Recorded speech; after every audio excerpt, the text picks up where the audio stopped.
Es que tengo acciones de una compañía que vale 1.000 millones. ¿Y? ¿Lo has vendido? No. Entonces, ¿qué tienes? Es porque un unicornio para un fondo no es nada. Es decir, que cuando inviertes en startups se te mueren compañías y ya está. Que emprender sin red es muy difícil.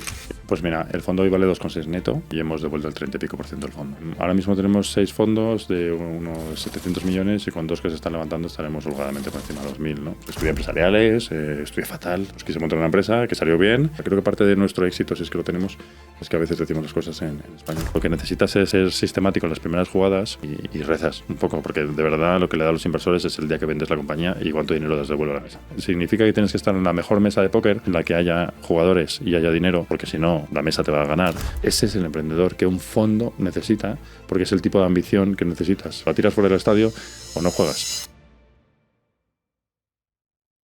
Bienvenidos un día más al podcast de Nova, el podcast donde contamos las historias detrás del mejor talento. Mi nombre es Ramón Rodríguez, soy CEO y cofundador de la compañía y hoy tengo el placer de tener conmigo a Iñaki Arrola, que es el CEO y cofundador de Cafán y también fue el fundador de Coches.com. Así que para todos aquellos que os interese el mundo del Venture Capital, el mundo de las startups, el mundo de la tecnología, pues bueno, tenemos por delante un podcast apasionante. Así que Iñaki, muchas gracias por venir. Gracias Ramón y gracias a Nova. Siempre me da mucho palo este tipo de presentaciones porque me considero que yo pasaba por aquí. Bueno, te consideras una persona normal, pero que has hecho cosas chulas, ¿no? Y por eso te invitamos para que las cuentes, ¿no? Si quieres, antes de profundizar en K y hablar de Venture y de cómo invertís, danos un poco de contexto contando tu historia brevemente. Escuché una vez que voy a empezar duro, que emprender es de pijos. Porque el que lo decía que emprender sin red es muy difícil. Que cuando en tu casa no tienes un salvavidas, pues que te arriesgas menos, aunque solo sea porque te tienes que ganar la vida siendo autobusero, es que me da igual.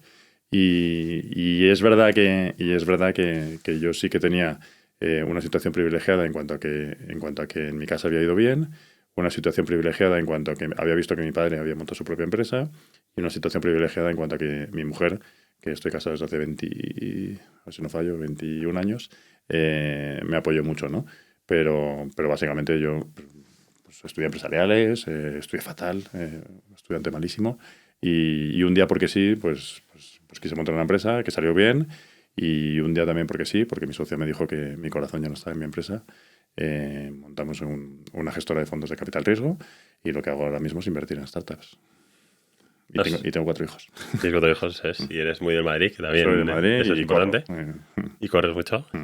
También me gusta, luego hablaremos, que tú también dices lo que piensas mucho, ¿no? En Twitter y tal, eres una persona como muy transparente y eso yo creo que dice mucho de ti, ¿no? Como que eres como muy... Creo que eres lo que hay, ¿no? O sea, se ve muy fácil. Sí, porque es que además yo creo que la gente muchas veces hace muy complicada la vida y yo no lo entiendo, pero y en nuestro mundo muchísimo, ¿no? En el mundo del Venture Capital, joder, es que todos son listísimos, todos saben de todo y nosotros decimos pues lo que sentimos, oye, que es difícil, que no sé, ¿para qué voy a ir de otra cosa? Creo que parte de nuestro éxito, si es que lo tenemos, es que a veces decimos las cosas en español. Total. Entonces, yendo a K, ¿no? Que al principio se llamaba Vitamina K, me parece, y luego Cafán. Cuéntanos, para el que quiero que sois de los fondos de Venture más conocidos de España, pero el que no lo conozca, cuéntanos qué es y en qué tipo de productos invertís. Pues mira, todo esto empieza un poco porque tanto Karina como yo, Karina Spilka, que en su momento estaba en ING Direct, que fue la consejera delegada, señora importante, los dos invertíamos de manera personal y luego a través de un vehículo que le llamamos Vitamina K, que lo hicimos con como Business Angels al principio y luego eso sindicados. Sí, bueno, no montamos un vehículo, no era operación por operación, sino que éramos principalmente dinero de 12 personas, Karina, Rafa, yo y 9 más, juntamos 5 millones de euros. Porque el racional era, oye, cada uno de nosotros estamos invirtiendo individualmente como Business Angels, parece que va bien, cada uno de nosotros tenemos nuestro trabajo, podríamos juntar más dinero en nuestro propio fondo y luego a ver qué pasa, ¿no? Y eso es lo que fue Vitamina K, ¿no? Era un fondo mientras estábamos cada uno en lo nuestro, ¿no? Yo estaba en Coches.com y Vitamina K invirtió de 2011 a 2015. Y en 2015 Karina me dijo una cosa y era verdad, me dijo, tu corazón no está en Coches.com. También yo veía que yo estaba siendo un poco el cuello de botella de la compañía. La compañía no crecía más, yo creo que por mí. Y joder, las dos cosas se alinearon, ¿no? Y yo tampoco estaba disfrutando, ¿no? Y lo que dije es, oye, pues dejo esto, parece que estamos invirtiendo bien y parece que hay una oportunidad de seguir invirtiendo y de captar dinero que no sea nuestro de otra gente. Y entonces montamos K, que el nombre viene un poco de la vitamina K, que es un nombre que puso Rafa.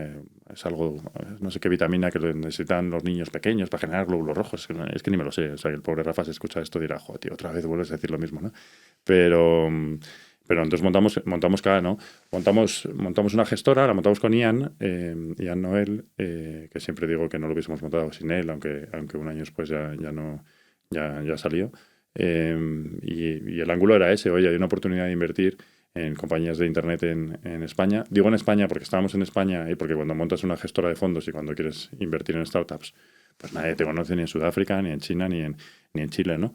Pero también porque pensamos que hay una oportunidad de gente buena por aquí, ¿no? Porque sí que pensamos que el talento no es menos aquí que lo que es en otros lados, ¿no? Y captamos el primer fondo de 50 millones. Y si aceleramos mucho a día de hoy, pues somos unos cuantos más en la Office, somos 24, 25. Y yo siempre digo que yo he aprendido dos cosas, ¿no? Una, que yo pensaba que esto era más de identifico una compañía y con esa me subo encima de ella y ya está. Y la realidad es que no, porque por el tamaño de los fondos pues es complicado rentabilizarlos. Y luego la segunda, que yo pensaba que íbamos a tener un fondo y quizás su sucesor, ¿no? El fondo 1, luego el fondo 2, el fondo 3 y seguir con la misma estrategia, que es lo que hacen algunos fondos, tanto aquí como fuera, ¿no? Y en vez de eso, por accidentes de la vida y por suerte que hemos tenido, pues lo que tenemos ahora es una gestora que tiene distintas estrategias, para lo cual hemos ido trayendo gente súper buena y con la cual nos lo pasamos muy bien y aprendemos mucho. Y bueno, en eso estamos. Esa es la historia rápida. Y entonces, vosotros teníais inicialmente 5 millones en el vehículo primero de Vitamina K. ¿Qué tal fueron? Esas inversiones fueron bien, entiendo, ¿no? Porque entonces no os habéis invertido. Pues sí, no. Siempre, mira, el otro día me llamó un periodista y me decía, joder, he oído que va a haber muy malas noticias en el sector. ¿Tú tienes malas noticias? Y yo le dije, joder, pues la verdad es que yo siempre tengo malas noticias, ¿no? Es decir, que cuando inviertes en startups se te mueren compañías y ya está, ¿no? Y ahora, pues nosotros ya echamos la cuenta, estamos en 70 y pico compañías activas / vivas, pero claro, se te mueren y malas siempre salen, ¿no? En ese fondo salieron mal también, ¿no? Pero también algunas salió muy bien, ¿no? La mejor compañía de ese fondo es Carto, pero sigue habiendo alguna compañía buena, sigue estando por ahí Mailtrack, sigue estando por ahí Blinkfire y ahí estamos. Carto Impresón. Sí, conocía Carto salió bien. al cofundador hace poco. Entonces, claro, al final la inversión del Venture Capital, ¿no? Lo que es una inversión un poco Pareto, ¿no? Y tienes 1, 2, 3 compañías por fondo que te deberían devolver el fondo, ¿no? Bueno, depende del tamaño y tal. Mira, y luego la mayoría o cero o muy poquito, ¿no? De retorno, ¿no? Vitamina K es un fondo raro por su tamaño y por el número de compañías pocas en las que invertimos, ¿no? Pero por decir números del primer fondo que muestran un poco cómo funciona un fondo y además porque nosotros somos súper transparentes, es un fondo en que invertimos en 28 compañías y de las 28 compañías muy, muy, muy, muy buenas hay 3, que son Exótica, Factorial y Urbanitae. Ese es el primer fondo ya de K, el de 50 millones, ¿no? Eso es. Ahí los tickets, si son 28, eran tickets iniciales de en torno al 1.000.000 o algo así, y luego Sí, follow-ons. fueron 600 y pico mil euros de promedio, sí. Vale. Sí, y luego reservabais... claro, normalmente lo que haces es que te pones un porcentaje menor con la construcción del portfolio y luego pones la mayoría de dinero en las que son las buenas. De hecho, ese es otro aprendizaje, ¿no? Yo pensaba lo que decíamos antes, ¿no? Oye, inviertes en una buena, inviertes en Factorial y ya está. Y la realidad no es esa. La realidad es que yo digo mucho que somos más gestores de dinero ante la necesaria identificación de oportunidades, ¿no? Es decir, que no es solo identificar esas compañías, sino haber puesto mucho más dinero, ¿no? De hecho, entre Factorial y Exótica hemos puesto el 20 y pico % del fondo, ¿no? Es solo entre las dos, ¿no? Porque en la construcción del fondo, más o menos, ¿qué porcentaje suele ser? En nuestro caso hicimos el 32% del fondo. 32%. Decíamos entre el 30 y el 35, pero hicimos el 32. Hay distintas estrategias, ¿no? Pero yo sí que creo que es una cosa que es súper relevante y que yo no valoraba y que no sé cuánto se valoran en algunos fondos, ¿no? Es verdad que hemos vivido una historia en la que daba un poco igual, ¿no? Porque si la teoría de los libros te decía que si tú eras capaz de coger una compañía que terminaba valiendo trillones, pues es verdad que te da igual. Pero como eso no suele pasar, y la vida es más difícil de lo que parece y el mundo del capital riesgo es súper difícil, pues lo que normalmente tienes que pensar es cuántas se me van a morir, hasta dónde necesito llegar para rentabilizar el fondo, qué porcentaje cojo de participación en las compañías en las que invierto, que eso es súper sensible, y cómo soy capaz o no de defender mi participación en esas compañías, ¿no? Entonces, por eso, al final te terminan quedando muy poquitas, que son las que de verdad dan una rentabilidad significativa al fondo. En nuestro caso son 3. Luego hay otro grupo que, bueno, que algo te deja, pero que hemos vendido ya como 5 o 6, y te diré que tú le preguntas ahora a los inversores de nuestro fondo cuáles son esas 5 o 6 compañías y no lo saben. Porque, oye... ¿Desconocen Exótica, Factorial y cuál es la tercera? Urbanitae. Y Urbanitae. Sí, porque... Bueno, y luego que puede que conozcan alguna de las que puede que nos dejen ahora, ¿no? Que nos deje algo. Yo que sé, una compañía que se llama BDO, que es una buena compañía, pero tú necesitas invertir en compañías que significativamente te den, teóricamente, una vez el fondo, ¿no? Entonces, claro, para eso, para un fondo de 50 millones, si tú tienes un 10% de una compañía, es que tienes que vender una compañía por 500 millones. Y 500 millones se han vendido pocas compañías en España. Y entonces lo que pasa es que las que vendes por 20 millones y tienes el 10% y entonces te dan 2 millones por esa de un fondo de 50, pues tus inversores no se acuerdan. Tenemos compañías muy buenas que vendimos Lucera, vendimos Billing, vendimos Arengu, pero... Aunque hayas hecho un buen ratio contra tus primeros 600.000, ¿no? Claro, realmente, si no le pudiste invertir más y crecer más esa segunda que inversión... no es el negocio del VC. Y de hecho es una cosa que pasa muchas veces cuando la gente monta startups, es que uno con su corazoncito no puede entender que su compañía a lo mejor no es negocio del VC, porque uno la ve como muy escalable, pero no es que tu compañía no sea escalable, sino que a veces las de otros son más escalables, ¿no? Y que el VC necesita arriesgarse mucho y, como dirán los americanos, o sacarla de fuera del estadio o no jugar, porque entonces no te salen los números, ¿no? Entonces, al final esos son los números de un fondo, ¿no? De 28, 3 muy buenas, se van a vender 8, pero entre las 8 a lo mejor no nos dan ni la mitad del fondo, y luego el resto, pues es que morirán, o una cláusula que se suele poner en los fondos, le obligaremos a los fundadores a comprarnos nuestra participación por €1. Por €1. Simplemente porque tienes que cerrar el fondo, ¿no? Entonces, bueno, ese es el modelo, y eso siempre es una recomendación tanto para quien quiere entrar en el mundo del VC como para quien quiere captar dinero de VC para entender si su compañía es o no. Por ejemplo, coches.com, pues para mí pues nunca hubiese sido una compañía para eso, ¿no? Necesitas que tu propia compañía pueda venderse por 10 veces el tamaño del fondo. Eso es. Más o menos, ¿no? Si tienes el 10%. Que el 10%... En nuestro caso siempre quisimos tener más. No nos duele en prendas decir lo que tenemos en porcentaje de las compañías más grandes. En Urbanitae tenemos el 15%, en Exótica tenemos el 11% y en Factorial no llegamos al 6%.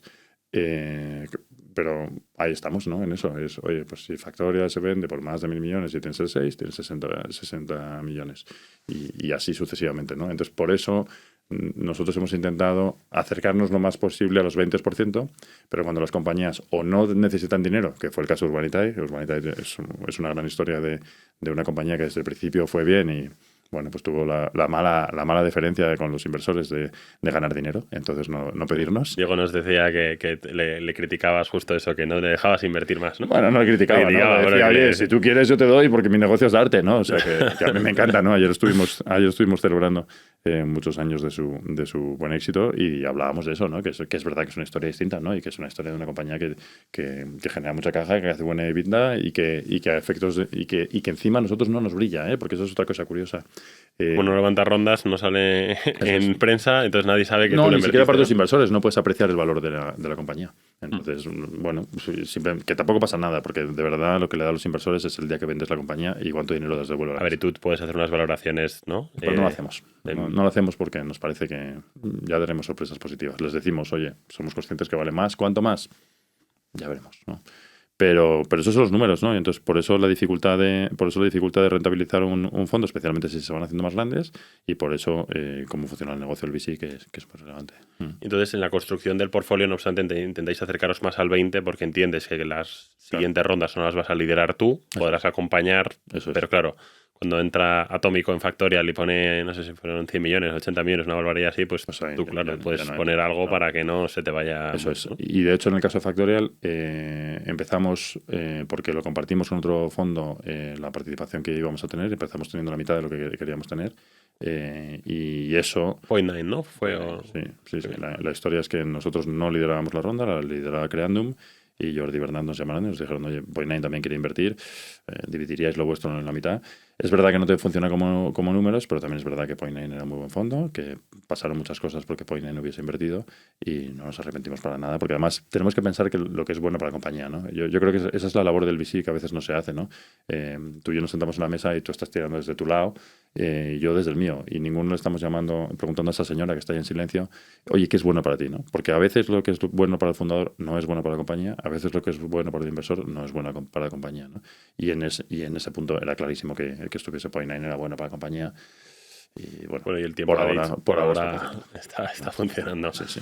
Entonces, volviendo un poco a los números, entonces tú tienes ese primer fondo de 50 millones, ¿no? Tienes algunas compañías que te van a haber devuelto pues 25, ¿no? Muchas que casi cero. Y luego tienes 3 que deberían de devolverte, ¿no? Entonces, claro, esto hasta que no cierras al fondo nunca sabes, ¿no? Que no debería quedar mucho, ¿no? Los fondos suelen vivir en torno a 10 años. Entonces, por volver a los números, ¿no? Me interesa saber 2 cosas. Por un lado, cuánto vale en papel, ¿no? Porque todavía el fondo no se ha devuelto, pues lo que vais a poder devolver a los inversores. Típicamente creo que se mide, ¿no? En retorno en cash on cash, también se puede ver en TIR, como tú quieras. Claro, hasta que no se ejecute, pues no se sabe. Y 2, ¿qué pasa cuando se cumplen los 10 años del fondo, que creo que está cerca de cumplirse? ¿Qué se hace, ¿no? Con las compañías que siguen viviendo? Que, oye, pues un Urbanitae pues quizá no quiere vender todavía y Factorial, pues, ¿no? Si no levanta ronda, ¿cómo hacéis para devolver el fondo a los inversores? Pues mira, el fondo hoy vale 2,6 neto y hemos devuelto el 30 y pico por ciento del fondo. Neto de verdad, ¿no? Porque una de las cosas que ha pasado en muchos fondos es hemos vivido en rondas que se hicieron en 2018 y algunos fondos siguen sosteniendo la valoración de 2018 de cosas que ya no lo valen, ¿no? Porque todos sabemos que, y digo 2018-2020 probablemente fue el momento más álgido de las valoraciones, ¿no? Y digo de verdad también porque Urbanitae la tenemos valorada a 19 millones. No sé cuánto vale, pero vale más, ¿no? Una compañía que debería hacer 3-4 millones de EBITDA este año, que va a hacer 3-4 millones de EBITDA este año. 19 no vale más. No, no sé lo que vale, pero vale más. Aunque lo pongamos a un múltiplo bajo de 10, ¿no? Y será más bien 20 en una compañía tecnológica, ¿no? Lo que sea, ¿no? Pero algo más debe valer, ¿no? Entonces, una de las cosas que decimos a los inversores es qué va a pasar en los próximos años, pues empieza a haber los debates, ¿no? Porque cuando tú levantas tu primer fondo, aunque a la gente le duele escuchar esto, eres un poco como una startup, porque tú llegas y le dices a los inversores, hola, nunca he gestionado un fondo. Es verdad que nosotros teníamos Vitamina K, pero a efectos prácticos era como nuestro fondo, no era un fondo de dinero ajeno, aunque siempre hubo Full Sun Family alrededor, ¿no? Pero nunca hemos gestionado un fondo. Nosotros vamos a aportar una parte del dinero del fondo y este es nuestro proyecto. Y dentro de eso te invierten o no te invierten, y ahí te invierten dos tipos de inversor, ¿no? Primero, dinero institucional, que ya puede ser público o privado. En nuestro caso el público fue el Fondo Europeo de Inversiones. O gente que te mira a los ojos y te dice, Ramón, yo te voy a dar dinero a ti. Pues lo mismo que puede ser un business angel. No, ni siquiera un business angel, con gente con capacidad económica que te dice, oye, te doy X dinero, ¿no? Es verdad que no te pueden poner 1.000 euros porque el mínimo legal son 100.000 y nosotros pedíamos más que eso, ¿no? Pero siempre es gente que puede que en 10 años haya cambiado la vida. Y digo eso porque cuando se acerca al final de los fondos de Ventures, si tú tienes el inversor institucional, le da igual. No es que le da igual, sino que analiza cómo es la cartera y te dice, oye, pues yo le veo sentido seguir o no seguir, pero el inversor individual a veces pues se ha jubilado, ¿no? Y te dice, el otro día me lo dijo un inversor nuestro, me dijo, es que yo tengo que vender todas las posiciones financieras que he ido construyendo en mi vida para vivir, porque ya no tengo un sueldo, ¿no? Entonces, dentro de eso, lo que le pasa a todos los fondos al final, tanto si lo tiene institucional y el institucional hace preguntas, como si tiene gente pequeña que necesita dinero, pues algunos te dicen que hay de lo mío, ¿no?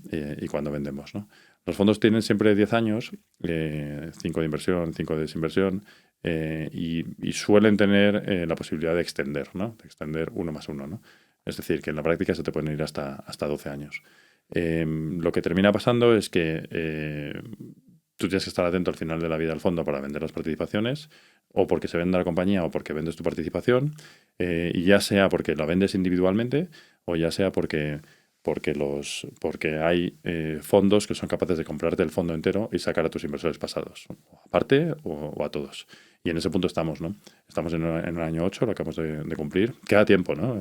Parece que dices año 8 tal. Dices, pero en 2 años cambia mucho en el mundo de las startups, ¿no? Sí, y una de las cosas, mira, ayer lo hablaba con Diego Urbanitae, que quedé a comer con él, la generación el impacto que le da a un fondo el crecimiento de una de las ganadoras año a año es bestial. Es decir, si Humanidad crece un 50%, el impacto que me genera a mí en valor sobre el fondo es Quizás no es un 2,6 y es un 3 o un 2 con mucho, ¿no? Claro, entonces hay que dejarlo correr, pero también hay que estar atento al mercado, ¿no? Entonces, la suerte es que en todas las compañías, especialmente en Factorial, siempre ha habido mucho inversor, ha habido de comprar más participación. Somos el inversor gracioso de primera fase y ya está, y no pasa nada, entonces siempre te llaman, ¿no? Y también la suerte es que por tener compañías tan buenas como esa, o por tener descuentos de valoración tan grandes en libros como tienes en Urbanita, siempre te llaman inversores que lo que te quieren hacer es comprarte el fondo entero. Y entonces estamos ahí todavía. Es una posición fuerte en ese sentido que vais a poder Súper tener buena, opciones, ¿no? súper buena. O sea, al final los números de un fondo salen si tú haces algo por encima 3 veces. Parece que vamos holgadamente para ir por ahí, ¿no? Pero luego hay que vender las empresas, ¿no? Y de hecho, eso es una cosa que les sorprende mucho a nuestros inversores. Cada vez que hacemos una típica junta para contarles anualmente cómo va el fondo, tal, siempre les decimos lo que están perdiendo según lo que les hemos devuelto. Cosa que alguno se queda así sorprendido, ¿no? Porque le dices, oye, si yo te he devuelto me lo invento, el 30% del fondo, significa que estás perdiendo el 70% de tu dinero, porque yo no te lo he devuelto. Alguno dice, ya, pero tú me estás diciendo por otro lado que esto vale 2,6. Y dices, sí, pero yo qué te he hecho, ¿no? 2,6 son papeles. En la mesa tú tienes 30% del fondo, ¿no?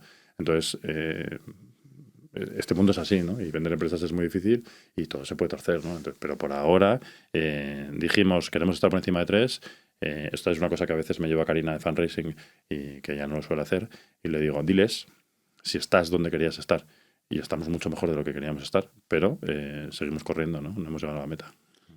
¿Cómo te acuerdas de cómo fue el retorno para vosotros de Vitamina K? ¿Llegasteis al 3? No hemos llegado al 3 todavía porque dependemos de Mailtrack y de Blinkfire, pero yo creo que llegaremos. Mailtrack es una historia muy bonita de compañía por muchas cosas, pero estuvo en un proceso de venta en aquel momento en el que el mundo de todo el tema del seguimiento de usuarios, no sé cómo llamarlo, del tracking de usuarios, se paró porque Tim Cook de Apple salió diciendo, uy, esto es Belcebú, es el seguimiento de usuarios. Entonces, en ese momento estaban en un proceso y ese proceso se paró. Es verdad que ahora es otra cosa. Mailtrack ahora se llama MailSuite y hace muchas más cosas que lo que hacía solo, ¿no? Pero por eso se retrasó la venta. Pero es una compañía que genera caja muy bestia y que se dedica a recomprar acciones de pequeños. Con lo que por ahora estamos contentos. Uh-huh.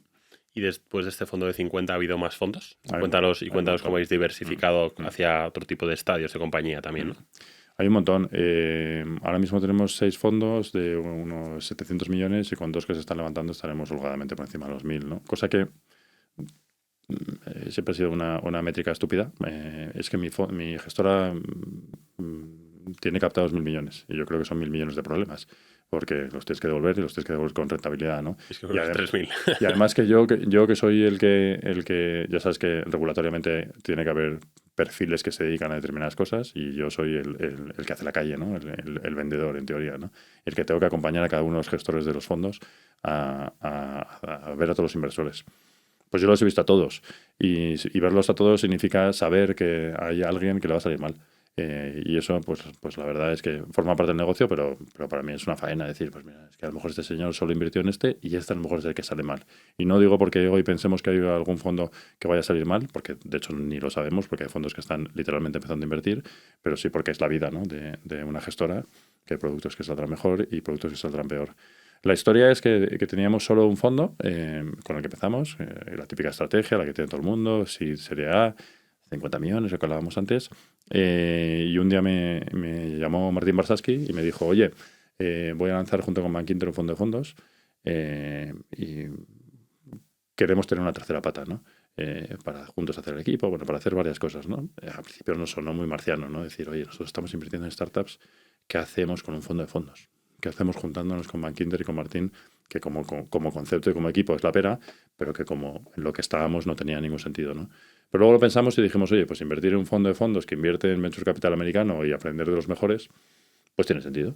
Y nos juntamos y eso fue un poco lo que nos dio la idea, la visión, todo el mundo tiene que tener una visión de decir, oye, quizá terminemos siendo multigestora, o sea, multigestora no multiproducto, que en vez de ser una gestora que es monoproducto, terminaremos pudiendo tener distintas estrategias y terminaremos siendo una gestora que gestione distintos fondos, que tenga que atraer a líderes para cada uno de los fondos. No valdría que yo le diga a todos los distintos inversores de todas las distintas estrategias, ¿sabéis qué? Que yo llevo todos los fondos. Eso no puede ser por una cláusula que le llama cláusula Keyman en los fondos, que tiene que haber alguien que es el que se dedica a esto y que si se muere está regulado, pero también por un tema de dedicación. Y lo que dijimos es, oye, pues quizá a partir de esto deberíamos pensar qué otras cosas hacemos, ¿no? Evidentemente sacamos nuestro fondo 2 de la primera estrategia con la que nacimos, porque ese era el obvio, ¿no? El que desde luego sí que habíamos pensado la primera vez, ¿no? Oye, pues lanzaremos el fondo 2. Pues sí, las y ese cosas fondo 2 cambian. era más grande que 100 millones. 67 millones. 67 millones. No, y el fondo 3 le pusimos un máximo 70 y captamos 67, y el fondo 3 de la misma estrategia le pusimos un máximo 70 y hemos captado 70. No queremos captar más, porque queremos rentabilizarlos. Parece muy obvio que captar más dinero es bueno para las gestoras, porque al final cobras una comisión de gestión y todos Los management fees son más altos, ¿no? Tienes más equipo, pero tienes más... Pero la realidad es que hay que rentabilizarlos. Entonces, por eso, este tercer fondo lo levantamos súper rápido, cosa que hay gente que le ha costado, que le está costando levantar fondos. Y algún colega del sector me decía, oye, pues si lo levantáis tan rápido, ¿por qué no levantáis más, ¿no? Y la respuesta es, porque tenemos que rentabilizarlo. Y porque los números, para quien no lo conozca, los números de un fondo, al final, yo creo que si estás queriendo vivir de las comisiones de gestión anuales, probablemente tengas un futuro no muy halagüeño, porque antes o después tus fondos no irán bien y porque antes o después no levantarás y el tercer tercero, fondo o el cuarto, el lo quinto, que sea, no no lo levantas. levantas. Pues tú de esos 70 tienes que transformarlo en 200 y un poco la tesis, entiendo, es que como vosotros invertís mucho en España, por ahora el mercado español no produce tantas startups tan grandes como para de repente tener un fondo de 500 millones en seed, ¿no? Bueno, y también porque aunque inviertas donde inviertas, fíjate que una de las cosas que nos pasa es que nos llegan inversores y nos dicen, no, yo no voy a invertir en tu fondo porque mayoritariamente inviertes en España. No es tan así porque ya invertimos un porcentaje muy grande fuera, pero sí que es verdad que invertimos mucho aquí y que tiene grandes ventajas, ¿no? Pero te dicen esos inversores, yo voy a invertir los mejores fondos en Londres. Y dices, fenomenal. Vas a invertir en los mejores fondos de Londres, pero en Londres hay muchísimos... Primero que llegues a los mejores fondos, porque a lo mejor no tienes opción de invertir en los mejores fondos porque algunos de ellos no aceptan inversores o no aceptan inversores nuevos. Segundo, que esos fondos, sean los mejores o no, tienen más competencia. Tercero, que los costes en todos los costes de cualquier cosa, de todas las startups que viven en Londres, son mucho más altos, de atraer talento, de lo que sea, con lo que la capacidad de rentabilidad... Y cuarto, que los fondos a veces son más grandes. Con lo que, siendo verdad que habrá compañías mejores, tendrás que hacerlas tú y la tasa de mortalidad que tendrás en compañías será la misma, y si tienes un fondo más grande será más difícil de rentabilizar, ¿no? Entonces, que se ve todo como muy fácil desde fuera, pero que se convierte en tozudo. Al final, los números de los fondos son los que son. Sea en España, sea en Londres, sea en Estados Unidos, los mejores lo hacen muy, muy, muy, muy bien y ganan dinero por el carry, pero hay pocos que lo hacen muy, muy, muy, muy bien, ¿no? Creo que escuché una vez una estadística, o no sé dónde la he leído, que solo el 0,5% de los gestores que crean un fondo y un segundo fondo hacen las dos veces consecutivamente más de 3x. Eso significa... ¿En fondos de venture o en...? De venture.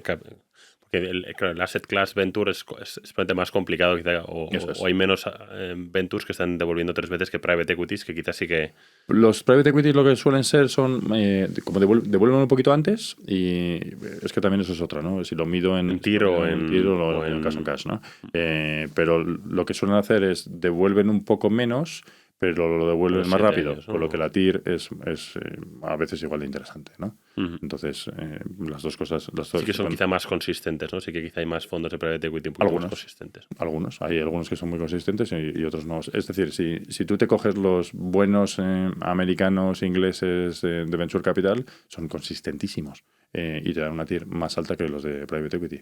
Pero es menos frecuente que encontrar una TIR adecuada, sabiendo que es la palabra adecuada, ¿no? Porque para cada uno es distinto, en el mundo del private equity, que los buenos son más sistemáticos y hay más masa de gente más sistemática. Sí, así es. Entonces, después de estos 3 fondos, ¿no? Digamos, de seed sería de 70, un fondo de fondos, decías, ¿no? Con Martín Un fondo de fondos que ahora lanzamos, que ahora estamos captando el segundo. Y ahí invertís en fondos de venture. En Estados Unidos. En Estados Unidos. O sea, Andreessen Horowitz o... Andreessen es una compañía, es uno de los fondos que hemos invertido. Hemos invertido en Founders Fund, hemos invertido en un Sequoia, hemos invertido en Kleiner, hemos invertido en Bond, hemos invertido en... Que eso es una inversión, entiendo, más al diversificas, ¿no? Más porque... Sí, al final es lo que decías tú antes, ¿no? Gente que, quizá algunos porque son más de growth, gente que son más sistemáticos y que siempre ofrecen una rentabilidad, suelen replicar una rentabilidad más sistemática o más igual todos los años, pues para un cliente, como puede ser un cliente de un banco o de Bankinter, que es con quien se hace esto, pues necesita una diversificación mayor y por estar invirtiendo siempre en la creme de la creme o en gente que sistemáticamente siempre lo ha hecho bien, pues el nivel de riesgo siempre es mucho menor y además, al ser fondo de fondos que hay más comisiones, requieres que todo el mundo empiece desde más arriba para que tengas una rentabilidad adecuada, ¿no? Más arriba de rentabilidad para que tengas una rentabilidad más adecuada en el vehículo agregado, ¿no? Y luego lo que tenemos también es un fondo que está en su primera añada, que invierte antes que los fondos de K, que es un fondo muy chiquitín, que es un fondo solo de 11 millones, que lo que hace es invertir en compañías cuando no hay nada. Con un deck, ¿no? 100.000 euros creo que invertíais. Sí, ¿no? hasta 350.000. Hasta Sí, de 100.000 a 350.000. Cuando no hay nada. Cuando no hay nada, normalmente sí que hay producto. A veces hay algún clientillo, tal, pero nada. Y luego otro fondo que invierte en fases posteriores, ¿no? Es decir, que lo obvio es decir, una vez que teníamos nuestro fondo, el típico, pues tendría sentido lanzar una estrategia antes y una estrategia después, además del fondo de fondos, y ahora nos hemos metido también en deuda.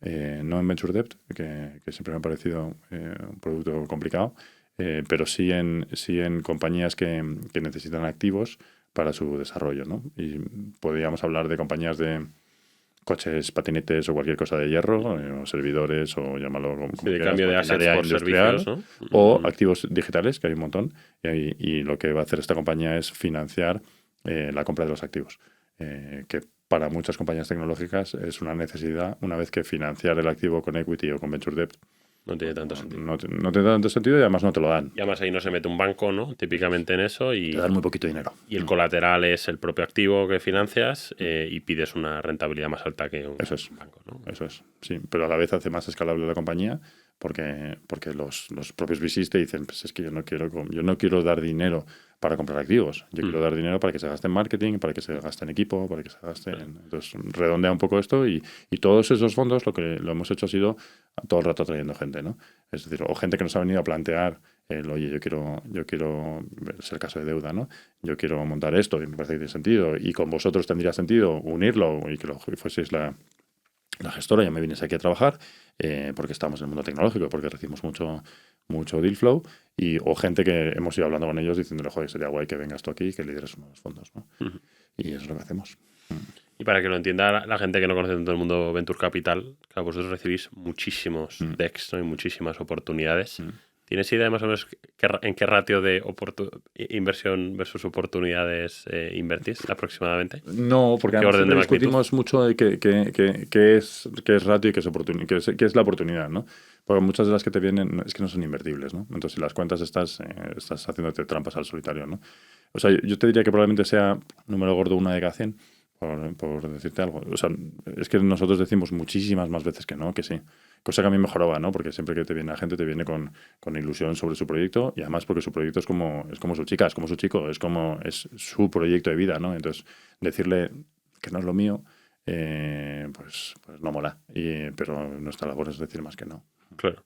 Y ahí un poco los que decís que sí, ¿qué hay algo, ¿no? ¿Cuáles son las recomendaciones típicas que le darías? Oye, para que te diga que soy un inversor, no yo, pero un tipo yo, ¿no? Un venture capital bueno, ¿qué tipo de checks tiene que tener? No sé si los hay.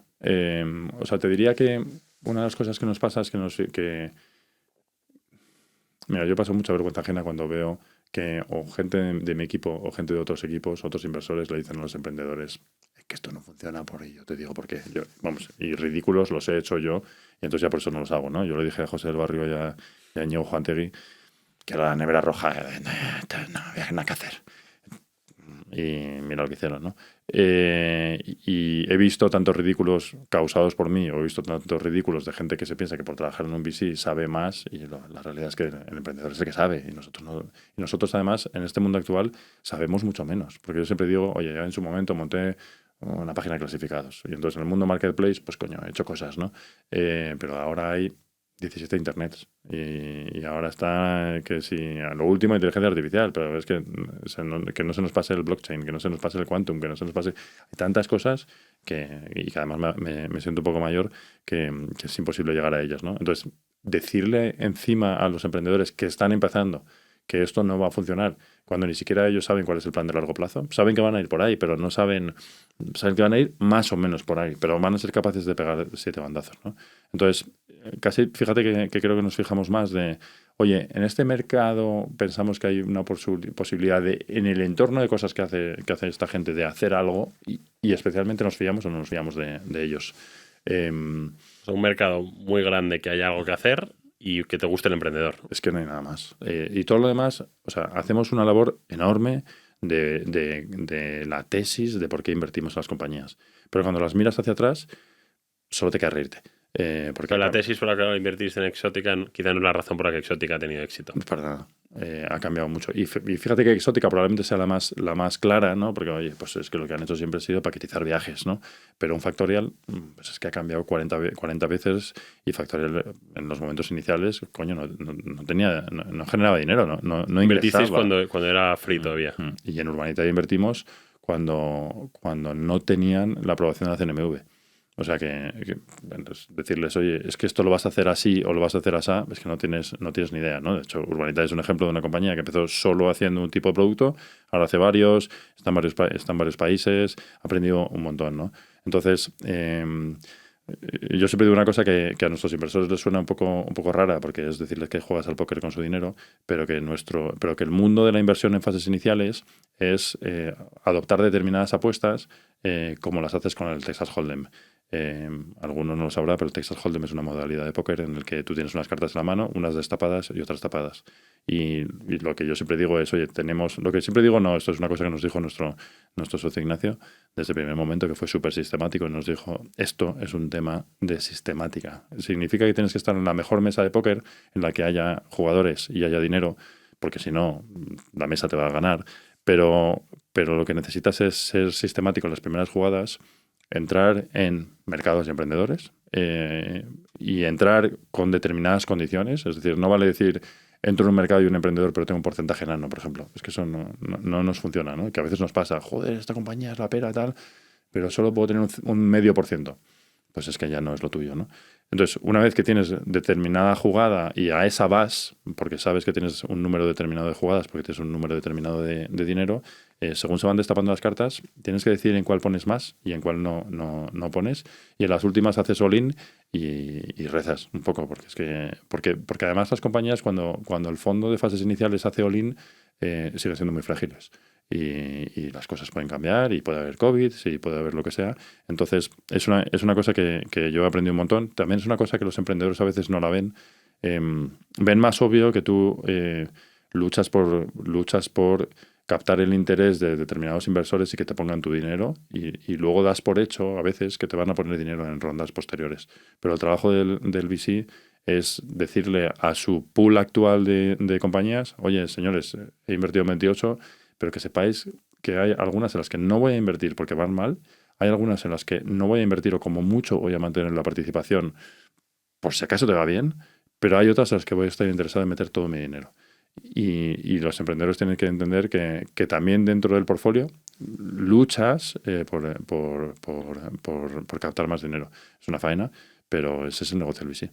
Y a veces no se dice. Yo echo de menos a veces que los colegas míos lo digan claramente. Sí, que no cuidas igual a todas tus participadas porque... No es que no las cuides porque las quieres cuidar igual, pero que tu negocio es poner más dinero a las campeonas. Sí. Porque sí, que tu relación personal con todos tus emprendedores será quizá la misma, pero no a nivel profesional no puedes... Bueno, y además les tienes que dar, o nosotros pensamos que les tienes que dar lo mismo que quieres que te den a ti. Quieres que te den predictibilidad y transparencia, pero tú quieres ser predecible y transparente. No hay nada peor que un inversor que no sepas por dónde va. Es mucho mejor que te diga, oye, tío, es que no te es que sepas que con tiempo no te voy a poder dar más dinero. Porque además los emprendedores te vienen o a pedir más dinero para sobrevivir o a pedir más dinero para continuar en el punto en el cual tú eres importante porque quizá fuiste el que primero pusiste dinero y porque se están captando dinero fuera y tú no pones, te dicen, oye, tu primer inversor no pone más dinero. Y no es que sea una falta de confianza hacia el proyecto, es que necesitas poner más dinero en otros para que el fondo sea rentable. Y si no lo haces, no saldrá. Si nosotros hubiésemos dividido nuestros 50 millones entre todas las compañías, no tendríamos un 2,6 ni de coña. Tendríamos un 1 y pico. ¿Sabes? Yes. Y en ese análisis que hacéis del emprendedor, ¿hay cosas que tú veas que digas los Jordis, Bernats, Mira, Jordi Diegos, y Bernat ¿no? son un gran ejemplo del tipo de persona que quieres. Cuando llegaron a valer 1.000 millones, pues lo típico, joder, pues hay que celebrarlo, ¿no? Y tuvimos 2 celebraciones que las 2 son curiosas, ¿no? La primera, Karina nos regaló a todos un pin feo de un unicornio para que nos lo pusiésemos a la solapa y para que pudiésemos ir fardando de unicornio. Evidentemente no fardamos de unicornio porque nos parece una chorrada. De hecho, por lo que nos regala un pin feo un unicornio, es porque un unicornio para un fondo, por mucho que algunos van fardando de eso, no es nada.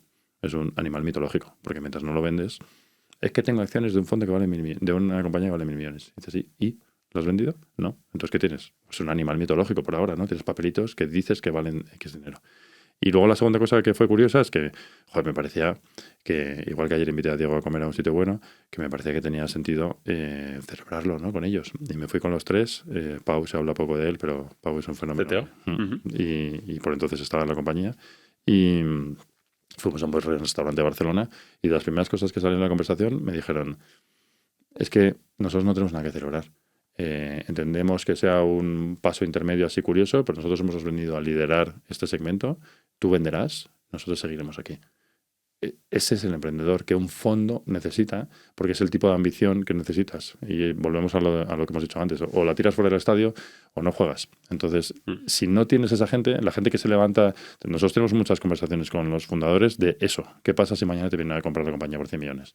Joder, y cuando alguien tiene 40% de la compañía y son 40 millones... Es que... Le cambia la vida. Claro, y entonces te levantas de la mesa. Pero si te levantas de la mesa no vales para un fondo. Y entonces es el tipo de conversación que todo el mundo dice, bueno, pues le voy contando al fondo lo que sea para que entre, pero son cosas que se ven en cómo planteas las cosas, ¿no? Chicos de Factorial no han vendido ni una acción y se dedican a comprar. Pues bueno, pues ese estoy muy loco es lo que necesitas. Aún así, un poco de secundario ahí en algunas fases es útil, ¿no? Porque no es el caso de Factorial, pero si el emprendedor se puede comprar una casa y tener una cierta seguridad con su familia, sí. mucho más probable que diga, pues mira, vivo una vez, no voy a tener más, porque es muy difícil tener 2 oportunidades de sacarla del estadio de verdad, ¿no? Pues esta es la mía y voy con todo, ¿no? 100%. Entonces ahí hay que ajustar un poco, ¿no? Para que el emprendedor tenga una seguridad con su familia y su vida, ¿no?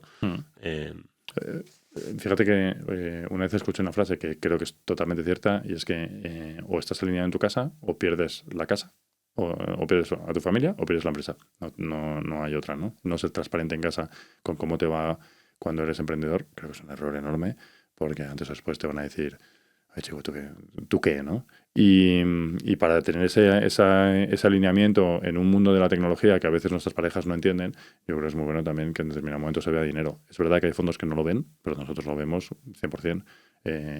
Oye, que te pagues la hipoteca, un trozo de la hipoteca o lo que sea, te anima a que puedas tener una alinear vida los incentivos mejor, de sacarla del estadio, ¿no? 100%, y que si las cosas te van mal, ¿no? Y de hecho, eso es otra cosa que hicimos hace muchos años que algunos inversores no lo entendían. Yo creo que también hay que tener cubierto el plan de si no van las cosas bien, ¿no? Todos los fondos funcionan con una cosa que se llama liquidación preferente, que básicamente es que yo recupero mi dinero antes de que en escenarios negativos recupero mi dinero antes del porcentaje que me corresponde, un poco por entenderlo así, y nosotros siempre dijimos que queríamos tener liquidaciones preferentes, pero que primero cobrase el emprendedor un dinero. Si las cosas salen, lo llamamos el colchón con K, y ahí sigue funcionando. Y lo que decimos es, oye chicos, si las cosas salen mal, no sé. ¿Y ese colchón de cuánto es, más o menos? Depende, pues lo hablamos con el emprendedor, porque no es lo mismo que tú seas una persona que tienes 5 hijos o que seas un chaval que tienes 18 años. No es lo mismo. Y que vivas en casa de tus padres, ¿no? Y es un tema que lo solemos hablar con el emprendedor. ¿Y cuánto piensas que debería ser? Pero yo qué sé, 2 años de tu salario. Porque además, unas cosas que pasa es, las liquidaciones preferentes, para mí, no me duele decirlo, aunque es una frase que a algunos colegas no les gusta, las liquidaciones preferentes son de pobres. Y cuando digo son de pobres, si tú dices, oye, yo invierto 2 millones en una compañía y si sale mal, recupero 1.500.000. O recupero 1 millón, o recupero 2 millones, o no recupero nada. Es que me da igual. Es decir, el fondo no va a tener una rentabilidad por eso. Y es que entre 3 compañías recuperé 6 millones. Recuperé en un fondo de 50 millones el 12%. ¿Y? Sí, para hacer el 3 que tú necesitas es poco, ¿no? Y además, ¿qué más te da si de esos 6 millones le quitas 1 para que se los lleven los emprendedores? ¿No habrán luchado de una manera distinta o no se lo merecen? Entonces, no hacerlo. Entonces, lo que pasa es que mucha gente se quiere cubrir. Que yo entiendo que el cubrirse a veces sí que tiene que ser, por si acaso el emprendedor se lleva el dinero a su casa. O sea, lo que no valdría es oye, que haya cosas que no tengan que hacerse. Pero bajo el concepto de recuperar dinero en una venta, yo prefiero que el emprendedor se lo lleve. Y a lo mejor tiene ganas de volver a intentarlo como consecuencia de eso. Y a lo mejor, habla bien de ti, ¿no? Y a lo mejor tiene ganas de que nosotros le volvamos a poner el dinero, cosa que es súper relevante. O sea, nosotros esto lo hacemos porque es justo, pero sí que pensamos, pero es evidente que estas cosas luego a veces te vuelven. A nivel reputacional seguro y de... Pero nunca lo haremos por reputación. No es justo que el emprendedor se lleve ese dinero. ¿O es que le tenemos que hacer al emprendedor? Que se vaya a su casa con una mano delante y otra detrás jodido y que su mujer le diga, qué bien, tío. Qué bien. He estado 10 años aquí para nada. Buenísimo. Oye, pues muchas gracias, Iñaki, por contarlo más tan transparente como eres en toda esta parte del negocio actual. Vamos un poco a tu historia, ¿no? A la prehistoria. A la prehistoria. Me ha gustado que has dicho una frase que yo suscribo totalmente, que es verdad que emprender en un porcentaje muy amplio de los casos a día de hoy en España sigue siendo de pijos o de ricos o de gente con una media, ¿no? Yo creo que muchos de los grandes emprendedores que habéis tenido éxito pues hoy muchos venís de familias medio bien, muchos han pasado por los McKinsey, BCGs y tal, que casi siempre, 100%. ¿no? Tradicionalmente al menos, pues eran gente que venía de ciertos entornos socioeconómicos, ¿no? Cada vez eso está cambiando, ¿no? Ese tipo de compañías hacen cada vez más esfuerzos en llegar a gente con menos privilegios, pero la realidad es que hasta a día de hoy era un poco así. Eso, o sea, tú arrancas los estudios en el CEU, ¿no? Administración de empresas. Copiando, ¿no? Entonces decías que eras un mal estudiante. ¿Eras un mal estudiante? ¿Tú qué querías hacer en la vida o cuando eras joven? Un poco cuál era tu ambición. Ahora que tengo hijos, la mayoría de 18 años, ya acabé de empezar ya empresariales también, porque supongo que el otro día dijo, yo sería profesora, pero el tema es que veo que como profesora voy a tener más dificultades en la vida, entonces por ahora voy a estudiar empresariales y luego ya veré, ¿no? Suele estar reñido el cuál es tu pasión con qué posibilidades tienes en la vida, ¿no? Mi suegro decía la frase esa de cuando vez que uno de sus nietos, que tiene 17, le dice, abuelo, voy a estudiar, ya que sé, me lo invento, arte dramático. Y él dice, eso está muy bien para el verano. Y durante el invierno, ¿qué vas a estudiar, no? Entonces, hablándolo así desde un punto de vista dramático, yo sí que creo que es evidente que si quieres estudiar arte dramático tienes que ser tan bueno que luego lo tienes difícil y que tienes que elegir lo que quieres, ¿no? Que quiero ser el mejor en arte dramático o quiero tener más opciones en algo en el que a lo mejor no soy el mejor, ¿no? Y dentro de eso, pues a mí me toca estar en un momento en el que yo cuando estuve ahí, pues yo estudié empresariales porque era lo que había que estudiar. Y estudié empresariales en el CEU por la tarde porque porque mis padres me lo podían pagar y porque era el único sitio en el que pude caer una vez que había suspendido COU. En junio, porque había suspendido 4 de no sé cuántas asignaturas, o sea que me cayeron, no, suspendí, no, esto es siempre lo de me han suspendido o has suspendido, yo suspendí, porque yo pasaba de estudiar y ya está. Y también pasé durante el CEU, y de hecho es una época en la que ni me acuerdo, porque ni hice amigos ni nada, y ya está. Y la pasé medio copiando, medio haciendo cosas. ¿Tu padre era empresario? ¿Qué hacía? Mi padre al principio trabajaba para otros, pero terminó montando una correduría de seguros, por eso lo que hablamos antes, que yo empecé en el entorno de Mapfre, y mi madre era azafata.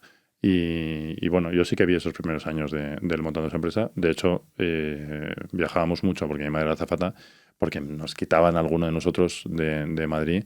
Mi madre se llevaba a alguno de nosotros a sus vuelos porque mi padre estaba buscando curro o estaba empezando su curro. Y entonces, dentro de eso había que, si quitabas a alguno de los 4 que éramos también, pues así era, ¿no? Y empecé en la empresa porque sí. De hecho, porque mi padre me dijo, esto debería hacer alguien. Y dije, pues lo voy a hacer yo. Ya está. Vender coches por internet, ¿no? Sí, no tanto vender. Sí que era ayudar a que los comprasen. Mira, mi padre lo que hacía era, si alguna vez tenía que comprar algún coche, llamaba por teléfono de los concesionarios y iba bajando el precio. Ya está, sin más. En una época en la que no había internet o que había poco internet, ¿no? Y entonces, de hecho, él siempre decía una frase que cuando le empezaron a insultar era el momento en el que ya estaban empezando a decir, es que me está quitando usted el pan de mis hijos. Y dices, pues ahí ya, por ahí anda el precio, ¿no? Y él dijo un día, pues esto lo tendría que hacer alguien, ¿no? Y eso era la parte de coches nuevos, ¿no? Porque, claro, en la parte de coches usados es un coche individual y el precio no es comparable, con lo que tú no te puedes llamar a distintos concesionarios, porque en cada concesionario, pues en uno será rojo y en otro tendrá 3.000 kilómetros más y tendrá más caballos o menos, ¿no? Pero en el coche nuevo, pues es el que es, y la diferencia a tu casa es el precio y la distancia, una vez que el concesionario es de una marca oficial y sin más, ¿no? Pero claro, esa es la parte no interesante del negocio, ¿no? Y en teoría es interesante porque se venden muchos coches, pero por lo que no es interesante es porque los concesionarios ya tienen su marketing organizado, porque las marcas les ayudan a anunciarse en la tele, en periódicos, en donde tú quieras, y porque el modelo de negocio que nosotros pretendíamos era que se anunciasen en nuestra página web. Pero claro, no tienen ningún interés en anunciarse en nuestra página web, ¿no? Sí que es verdad que tanto por necesidad tanto por necesidad económica como por necesidad de modelo, hicimos una cosa que siempre fue un poco el éxito de coches.com. Hicimos dos cosas. Una me hizo gracia porque la escuché de Diego en un podcast, de Diego de Urbanita en un podcast el otro día, que es llamar por teléfono. Yo creo que muchas veces las compañías Lo contó un montón, llamaba 150 veces al día, creo. Nosotros llamábamos por teléfono. O sea, nuestra labor era conseguir un cliente que quería comprar un coche y llamar a concesionarios y mejorar el precio. Lo que hacía mi padre por teléfono, pero dándole un aspecto online, ¿no? Pero en ese llamar por teléfono, pues nos empezamos a dar cuenta de que la orientación hacia el que no nos pagaba, que es el que se compraba el coche, era la lógica. Porque todo el mundo en el mercado estaba orientado más hacia quien le pagaba, que es el concesionario. Y eso hemos tenido muchos amantes y detractores en el mundo de los concesionarios, porque durante muchos años había concesionarios que nos querían muchísimo porque les llevábamos volumen, pero también muchos que nos odiaban. Y de hecho una vez un concesionario en Burgos me dijo, el señor, era una empresa formada por un señor mayor que era el fundador y su hijo, y el hijo me dijo, mi padre le encantaría que os pusiesen una bomba. Dice, pero no para que os pasase algo, sino porque él siente que el negocio de Internet le está estropeando su negocio, ¿no? Porque el negocio lo que al final hacía, primero por teléfono y luego online, era perfeccionar la compra. Que tú entrases y directamente tuvieses el mejor precio de tu coche nuevo y que tuvieses que elegir si lo comprabas en un sitio o en otro por distancia, pero al final era, oye, cerca de tu casa por esto o si te mueves un poquito por esto menos. Ya está. Entonces, esos primeros años fueron unos años en los que nuestro modelo de negocio era de comisión. Nos comisionaban, nos daban el 1% del valor del coche, vendíamos muy poco y por lo único que nos sustentábamos era porque éramos muy pocos e ingresábamos muy poco. Entre otras cosas porque en mi casa yo vivía gracias a mi mujer, porque ella tenía un buen trabajo y yo ganaba 600 euros al mes y ella seguía creyendo en mí, pobrecilla. Y luego dos, porque en aquella época se daban créditos a muchísima gente para comprarse un coche, muchos sin garantías y demás, eran las épocas locas, ¿no? Antes de que estallase todo el 2008-2009, y ahí sí que nos comisionaban un montón. Nos pagaban un 6 o un 7% sobre... Entonces, claro, de una operación, de un coche, de un promedio de 20.000 euros, te puedes ganar el 7%. Bueno, pues con un coche, 1.400 euros, ya te da para pagar algo, ¿no? Y lo que pasa es que, claro, eso era muy pequeño, eso no podía tener volumen. ¿Y el tráfico a la web cómo llegaba? No llegaba. No llegaba, ¿no? Había que llamar. No, bueno, no, lo que quiero decir es que llegaba muy, muy poquito. Lo que pasa es que sí que éramos capaces de convertir... ¿Cómo? Tú, el tráfico te llevaba a la web y la llamada que decías antes era al concesionario para negociar con ellos, ¿no? Éramos una especie de web que era una especie de web, un formulario. Hola, me quiero comprar este coche y ya está. Pero recibíamos muy poco. Lo que sí que es verdad es que nuestro éxito sería la tasa de conversión, porque como luchábamos individualmente por cada cliente, era raro el cliente que había hecho. Pero representabais de alguna forma el cliente que había rellenado el formulario, llamando a los concesionarios hasta que encontraras el mejor precio, ¿no? Y ya está. Entonces, para el cliente era muy cómodo. Oye, pues mañana te digo cuál es el mejor precio, en vez de que se diese vueltas a la... Eras como una correduría hace con un poco segundos. Sí, un poco sí. Pero claro, pero eso era poco escalable a todos los efectos, ¿no? Y entonces cuando empezamos a reinvertir un poquito de lo que teníamos de ingresos, lo que empezamos era anunciarnos para intentar tener más volumen. Y para tener más volumen y para intentar atraerlo, lo que hicimos fue una programación en la web en que con la típica base de datos de precios estándar de concesionarios y los descuentos que metían los concesionarios, se configuraban las ofertas de los concesionarios y en vez de mostrar todas, mostrábamos solo la mejor. Es decir, una especie de subasta inversa de precios, en el que tú te ibas a comprar un Mercedes clase A, y el Mercedes clase A daba igual, daba igual que trabajásemos con 17 concesionarios porque solo mostraba uno. Entonces el cliente sabía que entrando rápido veía el mejor precio. Y ahí pasamos a cobrar paquetes de leads a los concesionarios. Lo que les dijimos es, oye, nosotros te garantizamos que con esto vas a vender, pero te vamos a cobrar por adelantado paquetes de leads que a su vez nos permitía reinvertir. Pero todo eran dimensiones muy pequeñas. Era la parte del mercado que no tenía sentido. La parte porque era el coche nuevo, dices, ¿no? Sí, la parte del mercado que tenía sentido era los usados. ¿Y usados llegasteis a ir más? Usados, claro, entonces eso no era coches.com, eso se llama autodescuento.com, ¿Vale? y tuvimos la ocasión de comprar el dominio. Lo compramos porque Carlos Blanco, un señor que ahora es también inversor, pero que por entonces tenía un blog, pues buscó por ahí. Esto es una cosa que a mí me da un poco vergüenza contarla, pero la cuento tantas veces porque es la realidad. Carlos Blanco puso que había un domainer. Domainer, para el que no lo sepa, es la gente que se dedicó a comprar y vender dominios. Los compraban súper baratos y tiempo después los vendían, y algunos los compraron genéricos, ¿no? Y había un domainer en Paraguay que se llama, porque supongo que sigue vivo porque era un chico joven, Cristian Chena, que había comprado la mayoría de los dominios genéricos en castellano. Había comprado juegos.com, viajes.com, coches.com, todos los genéricos los había comprado. Y algunos los había ido vendiendo y otros los tenía. Y Carlos Blanco dijo, Cristian Chena ha comentado que vende coches.com por 950.000 euros. Yo soy el primero que salgo comentando en ese blog. Quien tuviese el dinero para comprarlo, muchas gracias, Carlos. Por entonces había invertido Marek Fodor, fundador de Atrápalo, que ahora es también inversor. Los abuelos nos vamos haciendo inversores, y Marek lo hizo bien en Atrápalo y lo hizo también bien en Cantox. Y yo había invertido porque él era el director técnico de Atrápalo y porque yo no tenía ni idea de la parte técnica, yo necesitaba que alguien me ayudase a interpretar a quién tenía que contratar y qué cosas tenían que pasar para que esto estuviese bien montado, ¿no? Y el propio Marek me dijo, ¿y por qué no le llamas al paraguayo? Y le dices que, no sé, que invéntate algo creativo. Le dije que se fuese a pastar, pero lo hice.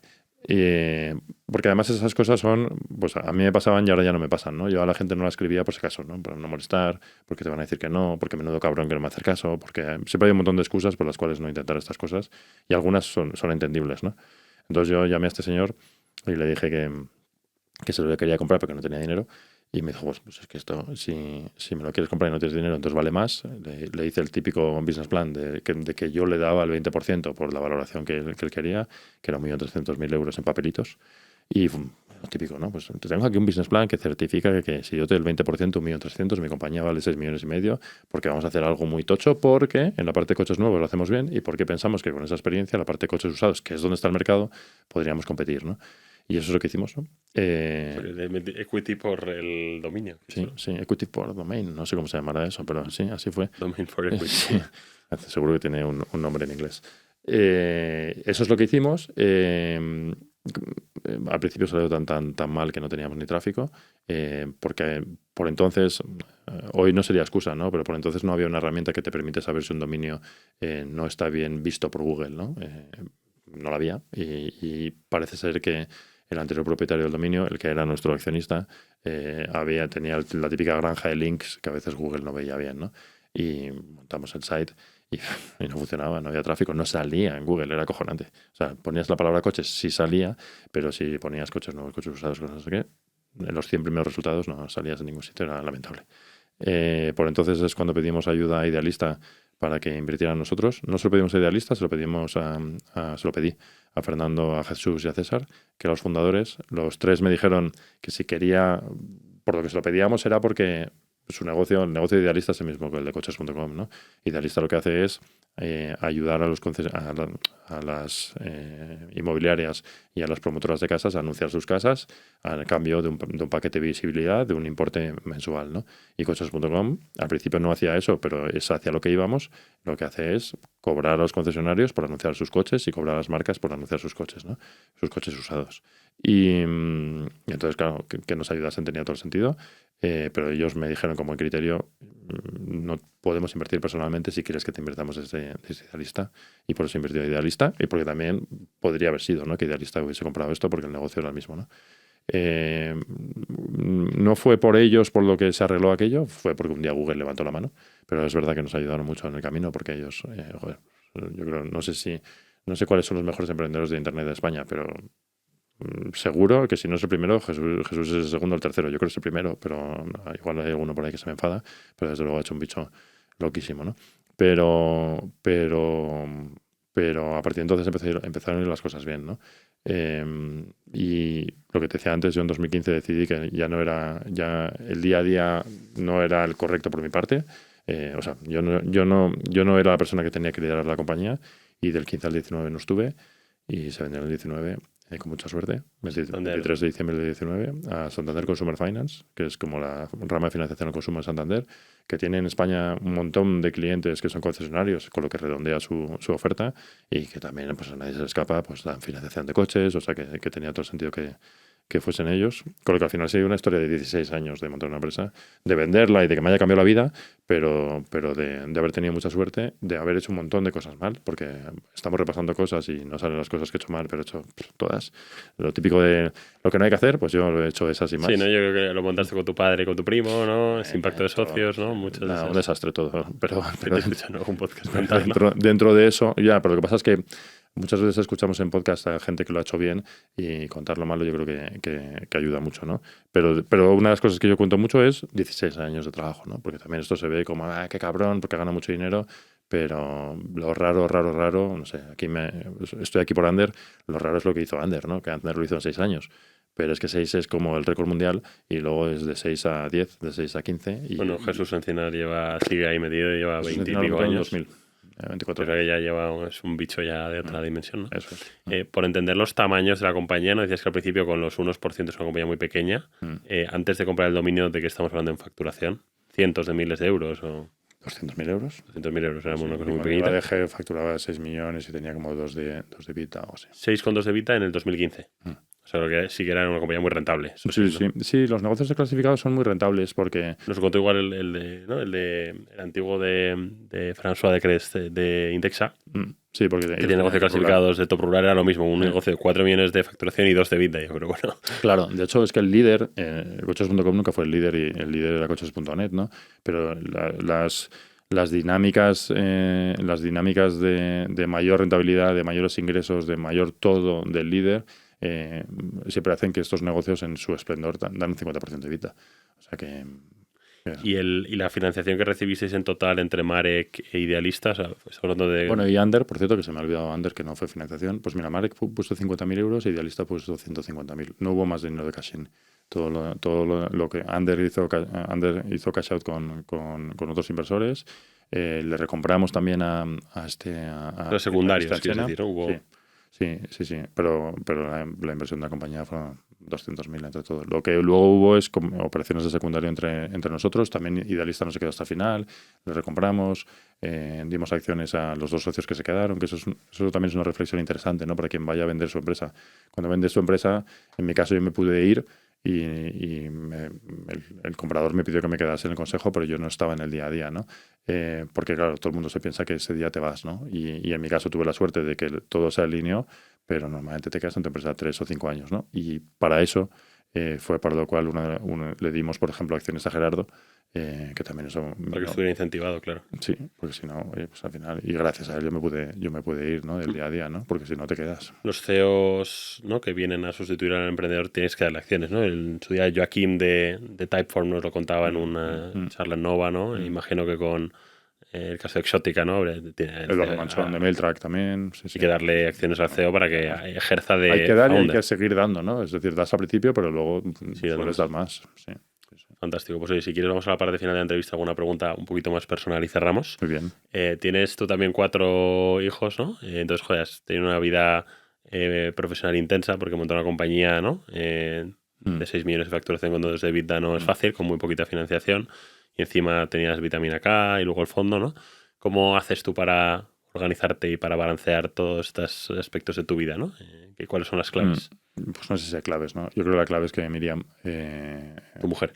Rapera. Y ella organiza todo. Y ella ha estado cuando yo no he estado, ¿no? De hecho, una de las cosas que siempre digo es que el riesgo, tú ahora que tienes un niño, el riesgo de cualquier emprendedor es poner por delante tu empresa y perderte los años de calidad de tus hijos, ¿no?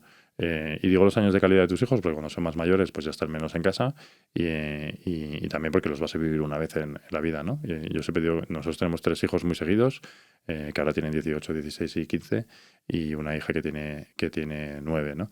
Que la llamamos la nieta de coña, pero en parte es verdad porque también la he dedicado más tiempo, ¿no? Y que a lo mejor tiene una conexión mayor que los demás, no porque los demás no la tengan, que la tienen muy buena y nos queremos todos mucho, pero es más por un punto de que cuando has dedicado más tiempo a alguien, ¿no? Y es algo que yo muchas veces veo que no hacen muchos emprendedores y que, por ejemplo, ayer lo hablaba con Diego de Urbanita de la comida, ¿no? Diego acaba de ser padre hace 2 meses. O le dedicas... O sea, el diferencial de no dedicar media hora de calidad o 1 hora de calidad a tu hijo al día, tu empresa no lo ve. Y eso es un error que se ve mucho. Y a mí me ha dado mucha caña Miriam siempre, pero al principio no le hice mucho caso y lo he hecho en falta eso. Bloquear ahí tiene, ¿no? Sí. Algunas horas al día, ¿no? Mira, yo intento, por ejemplo, irme a las 7 a casa y siempre le baño al niño. Pero eso está clave, ¿no? Tiempo de calidad. Marek, que invirtió en coches, nunca me cogía el teléfono a determinada hora del día. Y un día ya con más confianza le dije, ¿qué pasa? Que hasta ahora no me coges el teléfono y me dijo, es que esa hora hago de papá. Y ha tenido una vida exitosísima. ¿Hubiese tenido un poquito más por eso? ¿La compañera, a alguien que le haya salido mal, le hubiese salido bien por ese diferencial? Estoy seguro que no. Y tus hijos no vuelven. ¿Y de qué estás tú más orgulloso en tu vida en general, ¿no? Visto con perspectiva. ¿O cuál es tu definición de éxito, si quieres? Pues mira, yo creo que mi definición de éxito ahora es el poder elegir la vida que quiero tener y poder decir lo que considero.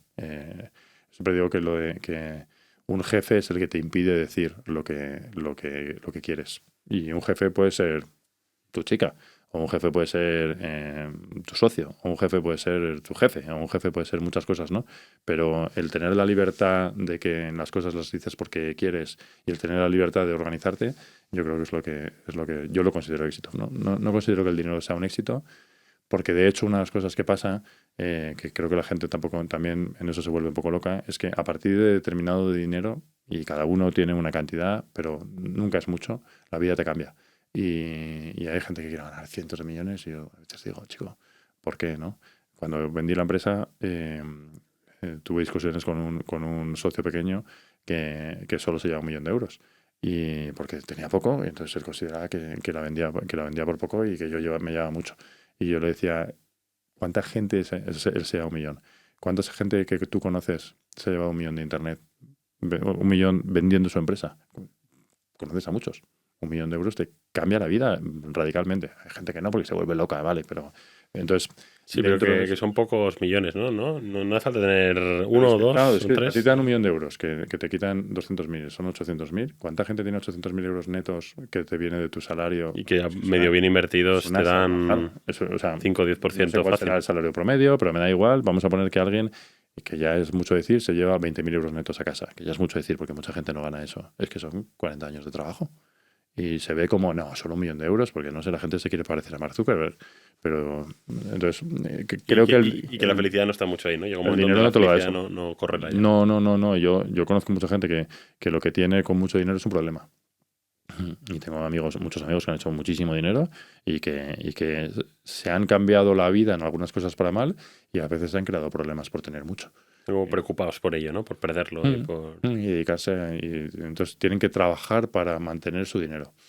Bueno, mira, me he leído un libro curioso. Antes hablábamos de libros y no sé si lo vamos a hablar luego.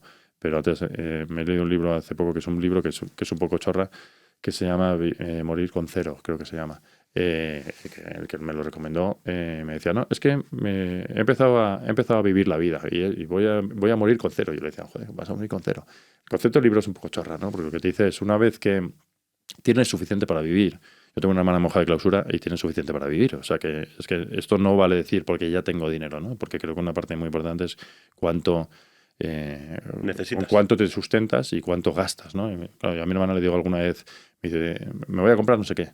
Y te dice, ¿tú lo necesitas? Si tú a una mujer de clausura le dices que necesitas un coche no sé qué, se te queda así mirando como diciendo, no, claro, tú lo necesitas. Yo no. Y el libro lo que dice es, no me sé el autor, El libro lo que dice es que el día que te mueras te llevas a la vida, te llevas de la vida recuerdos y experiencias y lo que tus hijos vean de ti nunca será el dinero que se queden y que muchas veces la gente se guarda dinero para cuando es más mayor, que luego no se puede gastar. Yo qué sé, ¿te gusta esquiar? Pues es que con 80 años no vas a esquiar. El día que dejes de trabajar con 80 años, le quieres dejar a tus hijos 1.000 euros. Pues es que a lo mejor es mejor que se los dejes cuando dan la hipoteca de su primera casa.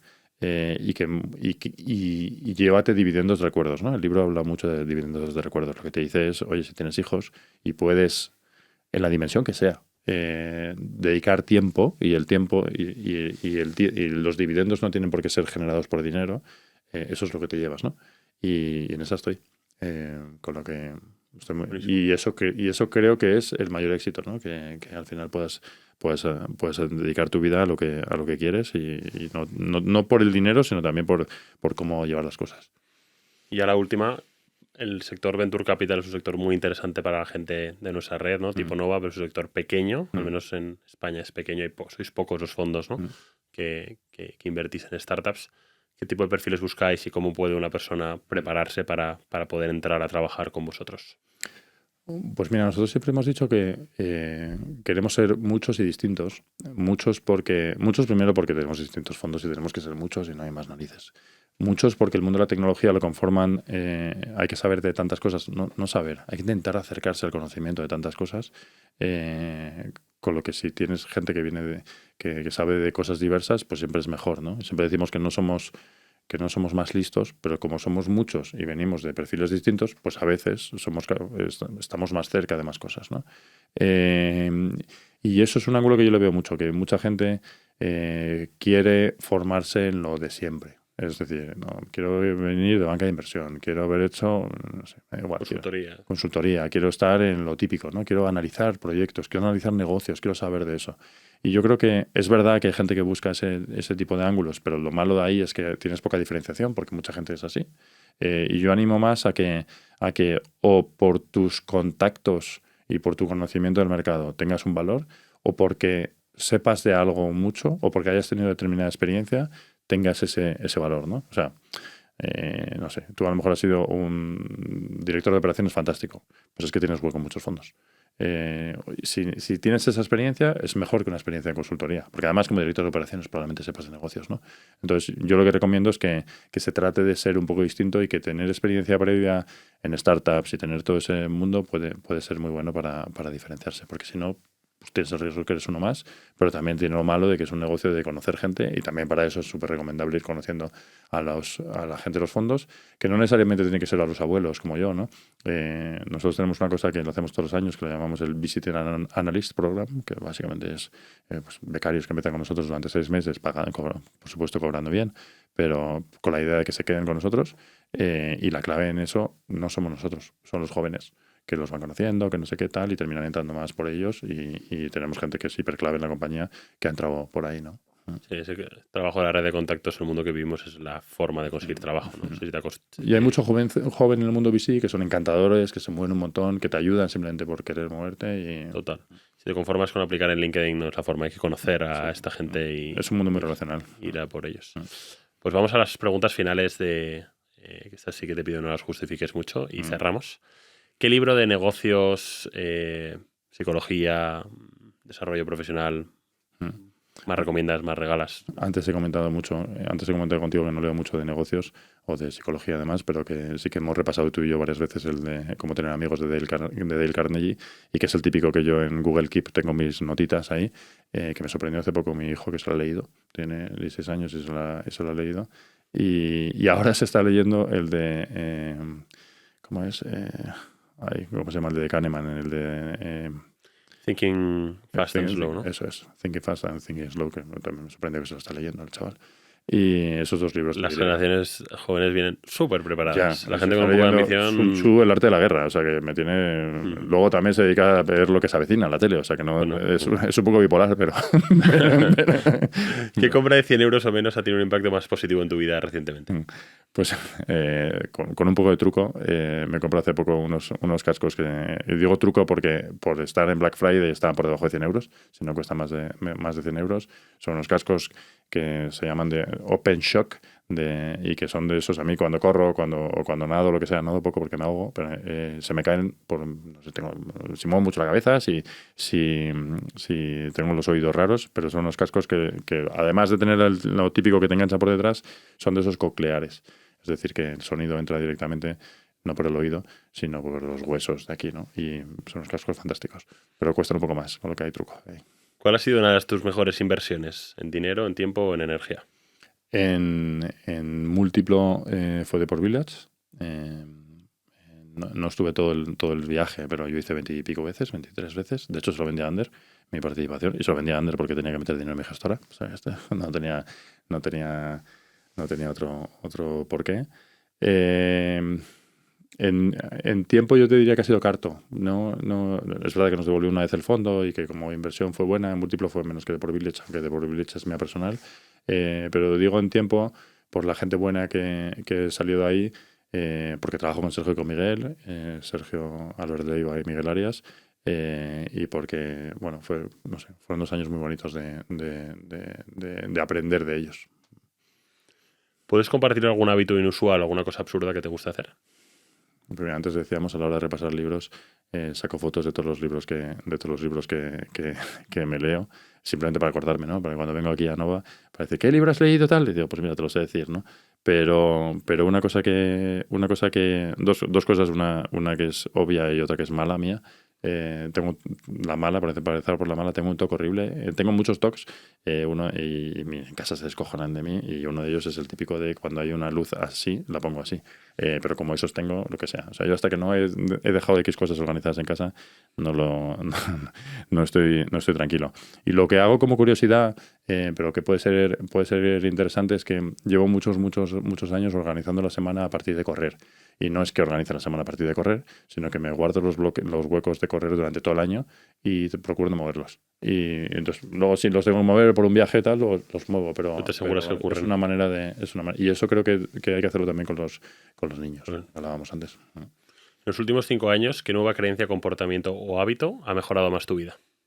Pues lo que te he dicho de los niños, ¿no? Y no son los últimos 5 años, ¿no? Son más, ¿no? Pero el dedicar tiempo y el saber que se murió un sobrino mío hace 4 años, y se murió con 17 años. La historia es un poco difícil, y al final dices, pues sí que te vas a morir. Se te puede morir un hijo, se te muere, y entonces, ¿qué haces dedicándote a cosas así, ¿no? Entonces, esas cosas son las que al final te cambian la vida, y te cambian, no la vida, te cambian la perspectiva de la vida, y que estamos aquí un rato y que hay que dedicar tiempo a lo bueno. Y el orden relativo de las cosas. ¿Qué malas recomendaciones escuchas habitualmente en el mundo VC o en el mundo startup? En el mundo startup hay una que la escucho un montón, y es lo de la zona de confort. Odio cuando la gente dice, es que hay que salir de la zona de confort. Y creo que es verdad, que hay que trabajar mucho, pero creo que el problema de que la gente no entiende muchas veces es que la zona de confort no puede implicar a la gente de tu alrededor. Es decir, que cuando la zona de confort afecta a que la gente de tu alrededor sufra, eso no es la zona de confort. Y que la gente no sabe cortar, ¿no? Porque no, es que el emprendedor tiene que continuar, tal, no, hay que parar. Es difícil saber cuándo, ¿no? Porque además, de nuevo, escuchamos las historias de éxito, entonces, claro, dices, no, yo me quiero parecer a este, porque es que después de 16 años le salió tal, pero yo he visto mucha gente que ha hecho muchas tonterías, que le ha salido fatal, y a veces así de por decir que había que parar antes, tío.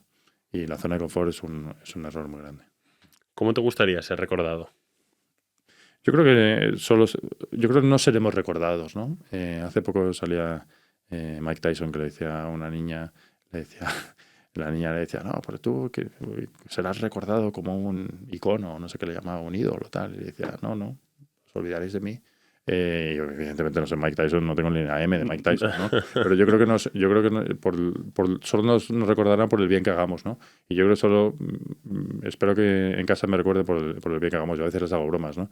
Pues si un día me muero, ¿sabes? Y joder, papá, no digas eso, tal, no sé qué.